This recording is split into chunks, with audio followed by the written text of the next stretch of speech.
The Sermon on the Mount begins with the pronouncement of all the wrong blessings. Jesus takes the things that we see as curses and he turns them upside down by calling them blessings. In the Beatitudes, his sermon is similar to the blessings pronounced by Moses in Deuteronomy, except that Jesus is calling all the wrong people blessed. I mean, when we think of blessings, we think of people who are pretty, we think of people who are powerful, we think that people who are prestigious, that those have to be the people who are blessed. I mean, think about how much of our culture is spent striving for appearance.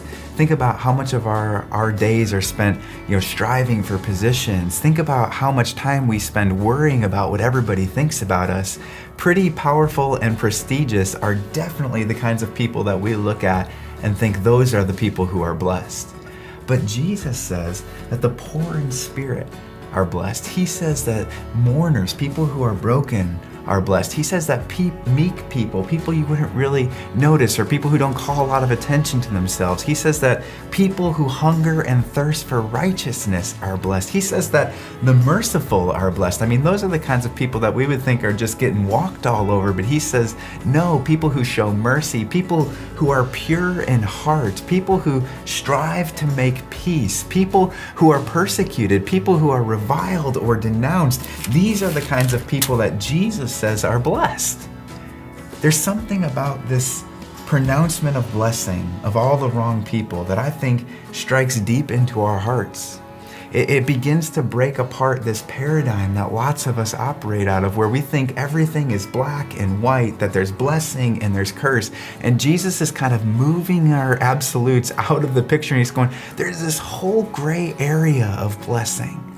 I mean, there are people who are experiencing blessing now, even in their brokenness, and yet he says that the promises, the things to come, are going to be where the fullness of those blessings are really, really realized. And so he pronounces them blessed now, but he also says they will be blessed in the future.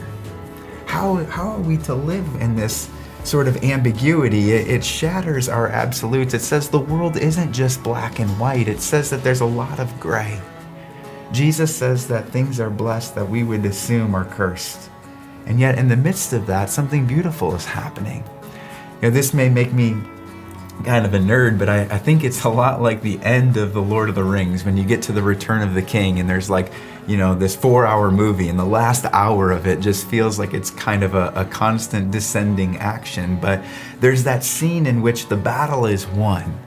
And all of our heroes are standing in the field, having conquered all of their enemies. And we see in that scene, they are victorious. They have won. We might go as far as to say they are blessed, but they're surrounded by carnage, and all the effects of battle are still there right before them. It doesn't yet feel like they've fully realized the blessing. And as the movie continues to go on, there's layer and layer and layer of the blessing or of the victory that unfolds. The beauty is unfolding over time. And I think that that's how the kingdom works. I think that there's something about this kingdom blessing that Jesus says it's here and it's now and it's where nobody else would see it. And yet it's coming. It's not yet. It's still being realized. But one thing is certain. This upside down kingdom sees blessing where nobody else does.